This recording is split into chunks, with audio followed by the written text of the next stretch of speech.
عمل سے زندگی بنتی ہے جنت بھی جہنم بھی، عمل سے زندگی بنتی ہے جنت بھی جہنم بھی، یہ خاکی اپنی فطرت پہ نہ نوری ہے نہ ناری ہے۔ میں نے قرآن کریم کی ایک آیت پڑھی جس میں اللہ رب العزت فرماتا ہے فَاغْسِلُوا وُجُوهَكُمْ وَأَيْدِيَكُمْ إِلَى الْمَرَافِقِ وَامْسَحُوا بِرُؤُوسِكُمْ وَأَرْجُلَكُمْ إِلَى الْكَعْبَيْنِ۔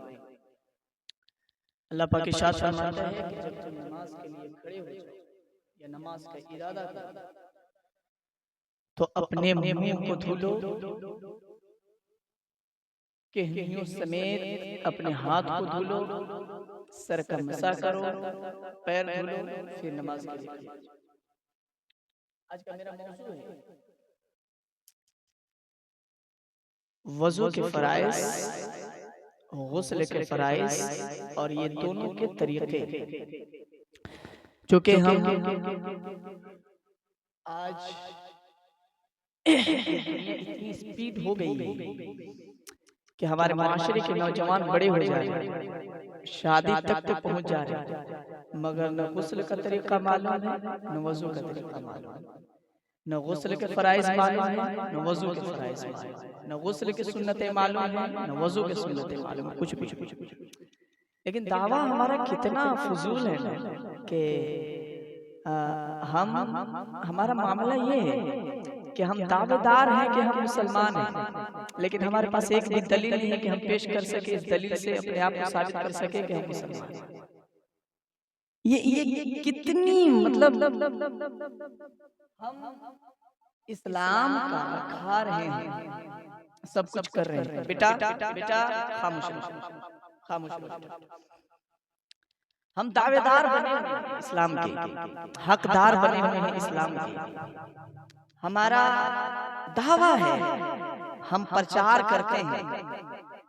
اچھا یہ بات جو ہے نا ہمارے جھوٹے دعوے جو ہے کہ ہم مسلمان ہیں، ہمارا جھوٹا دعویٰ ہے کہ ہم کسی سے کہیں کہ مجھے دلیل دو اور پیش کرو اپنی دلیل کہ تم مسلمان ہو، کوئی نہیں سکتا۔ اس لیے کہ مسلمان ہونے کے جو شرائط ہیں، قسم خدا کی ان شرائطوں میں سے کوئی بھی شرائط ہمارے ساتھ نہیں۔ مسلمان ہونے کے لیے 5 شرط ہیں، اسلام کے ستون 5 ہیں، کلمہ، نماز، روزہ، حج، زکوٰۃ، ہے نا؟ اس میں سے کیا کیا چیزیں ہمارے پاس؟ ہم دن میں دل سے کتنی دفعہ کلمہ پڑھتے ہیں؟ ہم روزانہ نماز کتنی پڑھتے ہیں؟ ہمارے پاس مال ہے، دولت ہے، سب کچھ ہے، زمین ہے، جائیداد ہے، مگر حج کب گئے؟ حج کو کرنے کب نہیں گئے؟ مال ہے، دولت ہے، دل سے زکوٰۃ کب نکالتے ہیں؟ کھل کر کے زکوٰۃ کب دیتے ہیں؟ ہمارے پاس سب چیز حج، زکوٰۃ، ساری چیزوں کی فیسلٹی ہے، پھر بھی ہم نہیں کرتے۔ لیکن میرا سوال یہ ہے کہ جو ہم دعویٰ کرتے ہیں نا، جھوٹا کھوکھلا دعویٰ ہم مسلمان ہیں، یہ بات اللہ جانتا تھا، اس بات کو اللہ تعالیٰ کو خبر تھی کہ آئے دن کچھ ایسے بھی لوگ ہوں گے جو مسلمان ہونے کا دعویٰ تو کریں گے مگر مسلمان مکمل نہ ہوں گے۔ میں تو حیران ہو گیا، تجھے تو بے شک ساری چیزوں کی خبر ہے، لیکن مجھے کچھ بتا جس سے میں سمجھ جاؤں کہ واقعی میں وعدے میں کھوکھلا ہوں، وعدے کا پکا نہیں ہوں، واقعی میں مسلمان کا دعوے دار ہوں مگر دعویٰ ہمارا پکا نہیں ہے۔ تو اللہ جانتا کہ آئے دن میں کچھ ایسے لوگ ہوں گے جو اپنے آپ کو مسلمان کہیں گے مگر مسلمان مکمل نہیں ہوں گے۔ اس بات کا کیسے پتہ لگایا جائے؟ تو اللہ قرآن میں فرماتا ہے یا ایھا الذین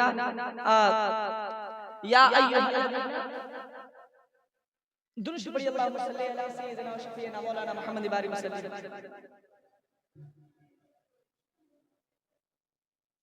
ایک مرتبہ اور پڑھی درست۔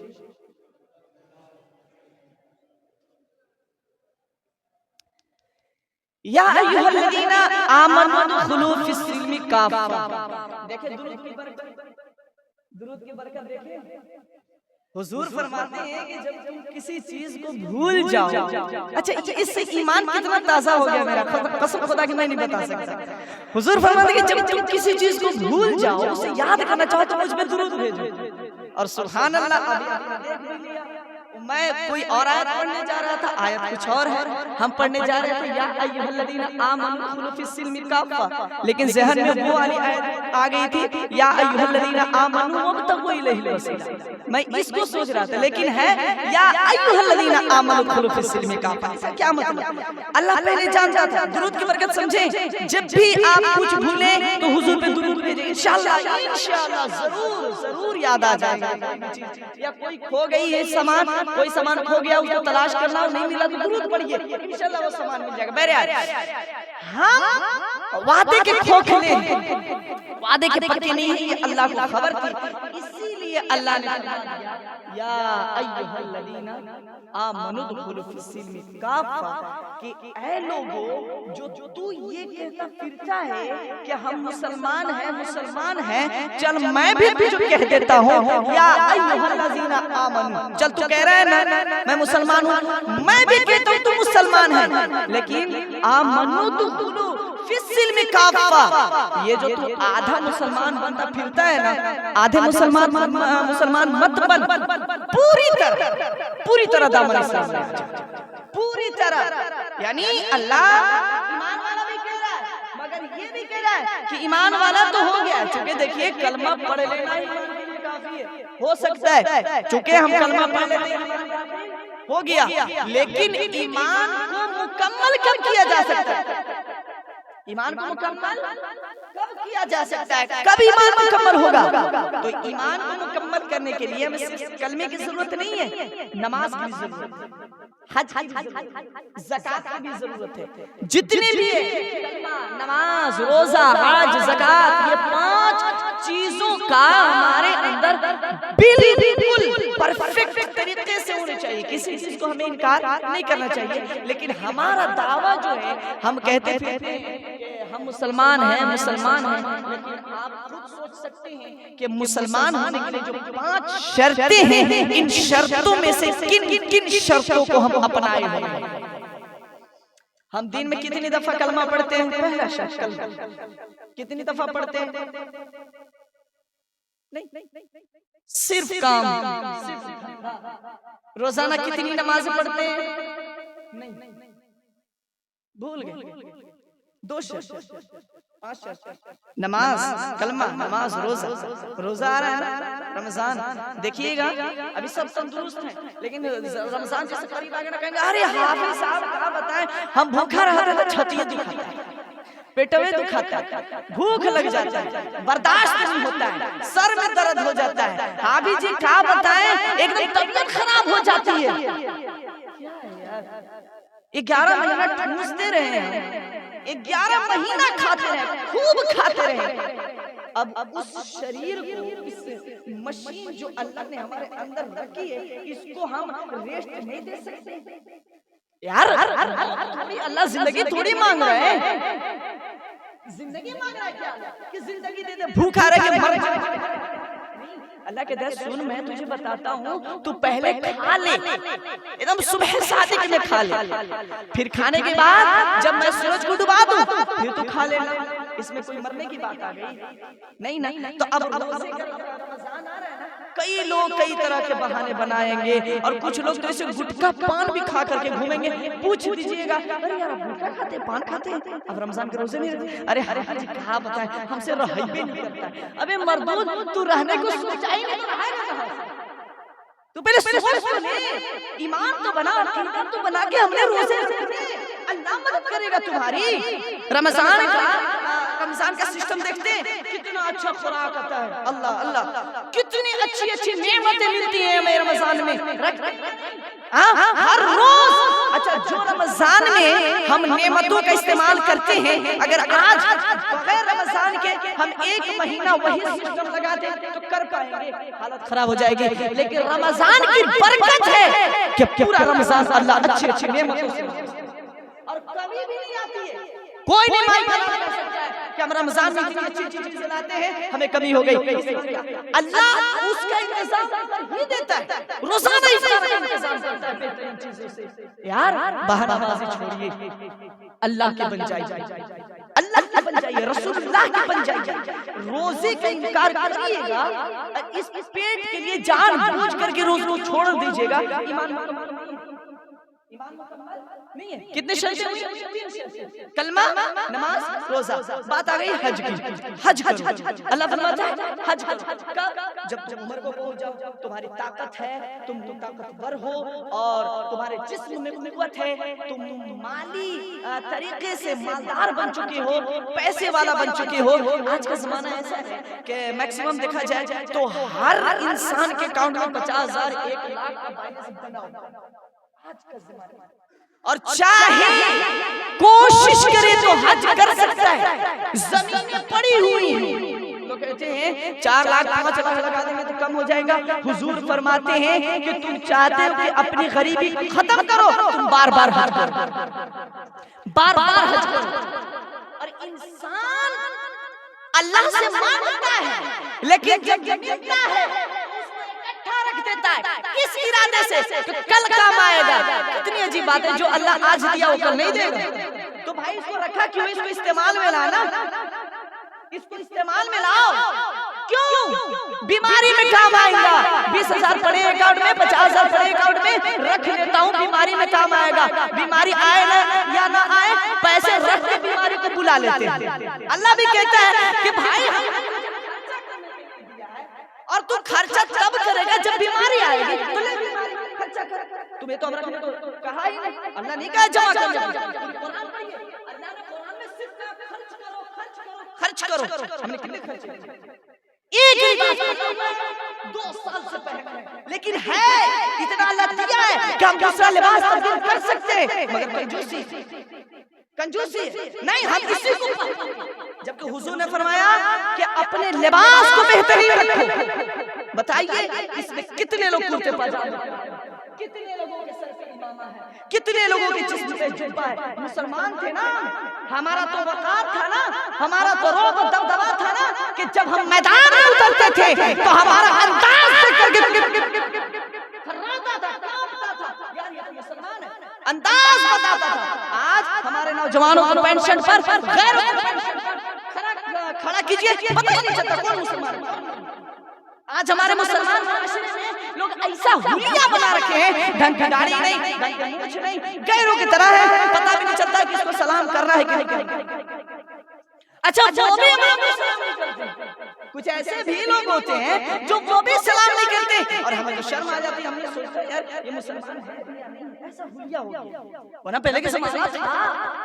آج تو پھر وہی بات ہوگی نا, نہ مسلمان کے سر پہ ٹوپی ہے, نہ ہندوؤں کے ماتھے پہ تلک.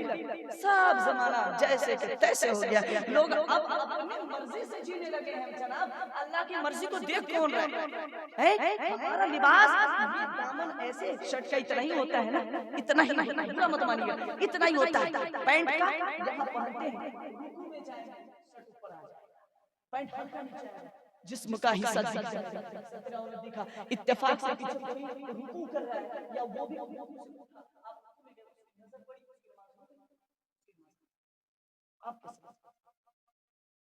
کتنی عجیب سی بات ہے.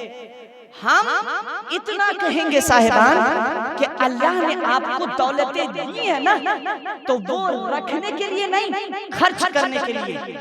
اور اس ارادے سے خرچ کیجئے کہ آج جس چیز کی ضرورت ہے ہمیں اس چیز کو استعمال کرنا ہے.